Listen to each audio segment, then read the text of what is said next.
নমস্কাৰ। শ্ৰদ্ধাৰ ৫ নং গুৱাহাটী লোকসভা সমষ্টিৰ সন্মানীয় ভোটাৰ ৰাইজ, নমস্কাৰ গ্ৰহণ কৰিব। মই মীৰা বৰঠাকুৰে কৈছোঁ।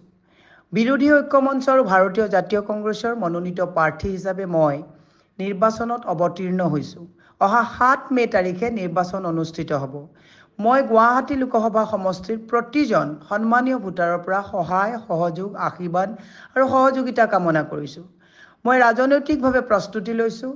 যদি আপোনালোকে মোক আপোনালোকৰ মূল্যৱান ভোটেৰে জয়ী কৰাই মই ৰাজনৈতিক পৰিয়ালৰ এগৰাকী সদস্য হিচাপে মই আপোনালোকক সন্মুখৰ পৰা নেতৃত্ব দিবৰ কাৰণে মানসিকভাৱে প্ৰস্তুতি লৈছোঁ।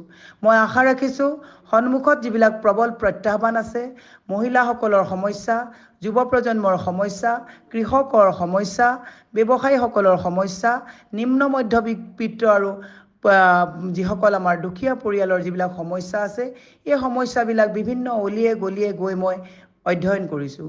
মই আশা ৰাখিছোঁ যদি আপোনালোকে মোক আপোনালোকৰ সমৰ্থন আগবঢ়াই জয়ী কৰায়, মই দিল্লীত সজোৰে সবলভাৱে অসমৰ জাতীয় সমস্যা, জনগোষ্ঠীয় সমস্যা, আমাৰ যিটো সাংবিধানিক অধিকাৰ, এই অধিকাৰ সাব্যস্ত কৰাত বলিষ্ঠভাৱে অসমৰ হৈ গুৱাহাটী লোকসভাৰ হৈ মই মাত মাতিবৰ কাৰণে ৰাজনৈতিক প্ৰস্তুতি লৈছোঁ।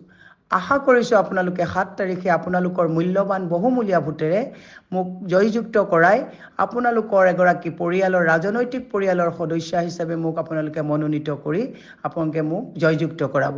সেয়ে মই আশা ৰাখিছোঁ, ভগৱানৰ ওচৰত প্ৰাৰ্থনা কৰিছোঁ যে আপোনালোকে ৰাইজৰ আশীৰ্বাদ আৰু ভগৱানৰ কৃপাই মোক এই যুদ্ধখনত অৱতীৰ্ণ হৈ উত্তীৰ্ণ হ'ব পৰাকৈ সহায় সহযোগ আগবঢ়াব।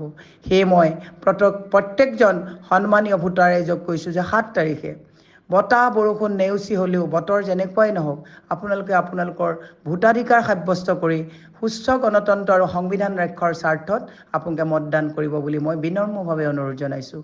ধন্যবাদ।